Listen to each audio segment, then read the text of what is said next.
Salam sejahtera. Kumpulan ini adalah pelajar Taylor University dan berharap dapat menyampaikan pengetahuan tentang tarian tradisional Cina. Tarian ialah seni mengekspresikan pemikiran dan perasaan tertentu melalui mengeratkan dan bentuk manusia yang berirama halus dan teratur. Seperti yang dikatakan oleh Wen Yiduo dalam tarian bercakap, tarian ialah ekspresi emosi kehidupan yang paling langsung, terhebat, paling kuat, paling tajam, paling sederhana dan penuh. Tarian ialah hubungan emosi yang paling bersemangat dengan manusia. Budaya tarian Cina mempunyai sejarah yang panjang dan terdapat banyak jenis tarian. Kami akan memperkenalkan 6 jenis tarian iaitu tarian singa, tarian penggema, tarian pedang, tarian naga, tarian sinjang, tarian payung dan tarian persegi. Selamat sejahtera. Nama saya Sally. Saya akan memperkenalkan salah satu tarian tradisional Cina iaitu tarian kipas. Kipas Cina mempunyai erti yang sebati dalam masyarakat Cina.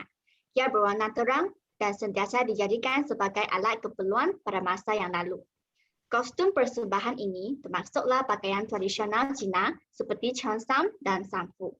Tahukah anda, ini merupakan satu tradisi masyarakat Cina yang dinamakan feng shui, yaitu suatu kepercayaan tentang penanda yang baik atau buruk terhadap kehidupan masyarakat orang Cina. Oleh itu, tarian kipas ini dipersembahkan supaya boleh membawa kebaikan atau feng shui yang bermanfaat kepada seluruh anggota masyarakat. Baiklah, sekarang ahli kumpulan saya, Jerika akan memperkenalkan informasi lain tentang tarian kipas ini. Hai semua, saya Jerika. Sekarang marilah kita ketahui lebih lanjut mengenai tarian ini. Kipas-kipas yang digunakan dalam tarian tersebut mempunyai pelbagai jenis, seperti yang berkain panjang, berbulu-bulu atau jenis kertas. Perbezaan ini menggambarkan tahap ketukangan dan kesenian yang tertinggi dalam masyarakat Cina. Selain itu, tarian kipas ini mempunyai beberapa peranan yang berbeza juga, yaitu tarian ini boleh digunakan untuk membantu mewariskan cerita dan tradisi budaya Cina. Ini memberi peluang kepada pelancong-pelancong dan generasi muda untuk mengetahui tentang cerita klasik dan tradisi kaum Cina melalui tarian kipas ini. Tarian seterusnya adalah tarian singa. Tarian singa adalah tarian tradisi dalam kebudayaan Cina dan kebudayaan kaum Asia lain, yang mana ia adalah tarian meniru pergerakan singa dengan memakai kostum pembawa tuah. Tarian singa dipersembahkan sempena perayaan Tahun Baru Cina dan festival kaum Cina lain. Tarian ini juga dipersembahkan sempena peristiwa pembukaan bisnes baru, sambutan istimewa, perkahwinan atau menyambut tetamu khas mengikut tradisi masyarakat Cina.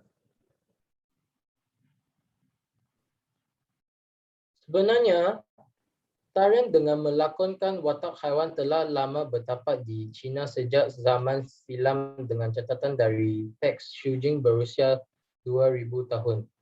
Berkenaan tarian memakai topeng dan berkelakuan sebagai haiwan buas dan burung legenda terkenal seluruh dunia akan kelahiran semula, Phoenix. Dalam sumber dinasti Qing, tarian ini dipersembahkan sebagai upacara menghalau hantu dengan memakai topeng berbulu beruang. Manakala dinasti Han pula mencatatkan pendomin iaitu pelakon bisu untuk menari dengan perwatakan sebagai ikan, naga dan phoenix.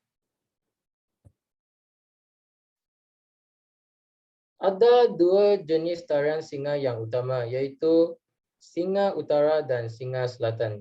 Kedua-dua tarian berasal dari China namun di seluruh dunia dan Asia Tenggara. Khasnya, tarian singa selatan lebih dikenali kerana diaspora masyarakat Cina Selatan akibat sejarah yang panjang berhubung dengan Asia Tenggara.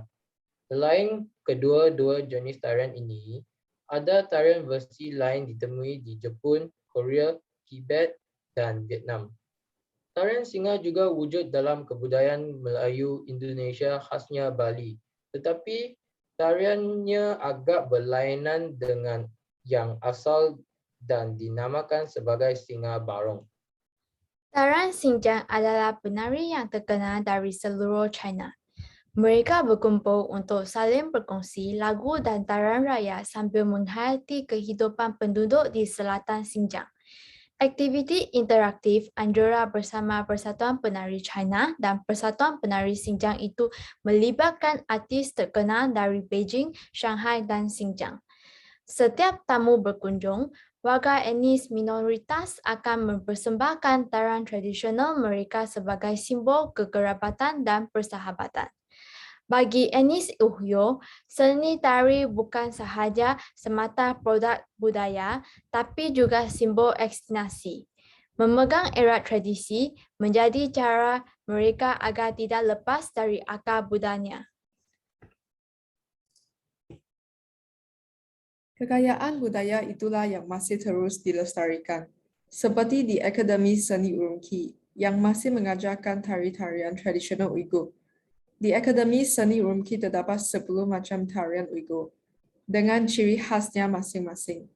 Para mahasiswa diajarkan menjadi penari profesional atau sebagai pengajar. Ada 10 macam tarian Uyghur. Ada yang tradisional maupun modern. Semua memiliki ciri khasnya masing-masing. Mereka yang belajar di sini diarahkan menjadi penari profesional maupun pengajar. Kata Mirigu Ahmad, dosen tari Akademi Seni Urumqi. Tarian naga ialah tarian dan persembahan tradisi dalam budaya Cina. Tarian naga ialah replika kepala dan badan naga yang dibuat daripada kain atau kanvas. Bahagian kepala naga digerakkan oleh seorang pemain yang mengejar sebiji bola yang membawa maksud peluang atau keuntungan. Tarian naga berbentuk akrobatik dan penari akan melompat ke sini sana untuk memungut angpau iaitu dikenali sebagai sampul merah. Tarian naga diiringi paluan gendang yang kuat dan kebanyakan dimainkan semasa perayaan seperti Tahun Baru Cina dan Pesta Cap Gomeh. Naga ialah sejenis kehidupan yang menguntungkan dan sakti. Naga bertanggungjawab menurunkan hujan dan mewakili kekuatan yang boleh menghilangkan nasib buruk dan mencegah jenayah. Sejak zaman nenek moyang semasa Tahun Baru Cina, prosesi menyambut dewa, bencana alam atau bencana peribadi berlaku, tarian naga akan diadakan untuk berdoa supaya mendapat berkat dari syurga. Tarian naga biasanya berlangsung sepanjang perayaan Tahun Baru Cina sebagai doa bagi mendapat hujan sepanjang tahun mengikut legenda. Tarian naga hampir serupa dengan tarian singa tetapi jumlah penarinya lebih ramai bergantung pada saiz ukuran panjang naga yang digunakan dalam tarian. Saya akan memperkenalkan tarian pedang. Zaman dinasti Tang adalah masa berkembangnya musik dan tarian. Ini meninggalkan klasifikasi tarian terkaya daripada dinasti feodal yang lain. Oleh itu, mereka yang belajar bahasa Cina di China diberitahu bahwa dinasti Tang adalah puncak tarian di China kuno. Salah satu simbol tarian sejahtera di dinasti Tang adalah pembentukan jenis tarian yang disertai dengan musik. Pada dinasti Tang, terdapat dua jenis tarian yang sama sekali berbeda, yaitu tarian kesehatan dan tarian lembut. Orang asing yang belajar bahasa Cina di China harus mengetahui dengan jelas mengenai kedua jenis tarian ini. Tarian pedang adalah salah satu tarian yang paling popular tergolong dalam gaya tarian kesehatan.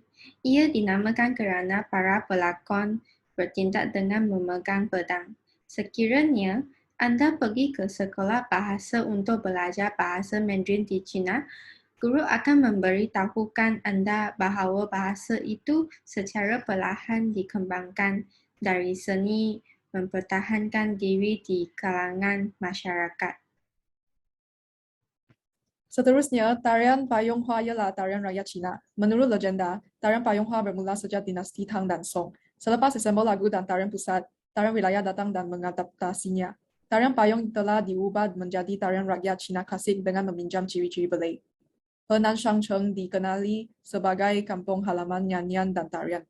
Jumlah nyanyian dan tarian bukan sahaja besar, tetapi juga sangat artistik. Antaranya bentuk ekspresi tarian Payung Hua di Shangcheng mewakili gaya tarian rakyat Pegunungan Dabi. Mengikuti legenda, pedagang pulang dari Jiangsu dan Zhejiang membawa balai payung jangan untuk diperagakan. Payung sangat bergaya untuk orang kaya. Pada masa awal, satu payung berkembang menjadi 2 payung dan kemudian menjadi 3 payung. Kesimpulannya, kursus Taman Islam dan Tamadun Asia Titus ini tidak seharusnya hanya dianggap sebagai mata pelajaran umum yang adalah wajib untuk menerima ijazah kita. Sebaliknya, kita patut belajar pengajaran daripada sejarah dan memahami unsur-unsur budaya. Dengan yang dikatakan, kursus ini telah memberi peluang kepada kita untuk belajar tentang tarian tradisional Cina. Dengan peluang ini, kami telah belajar banyak ilmu tentang tarian-tarian tradisional Cina yang lebih lengkap dan yang kita tidak tahu sebelum ini.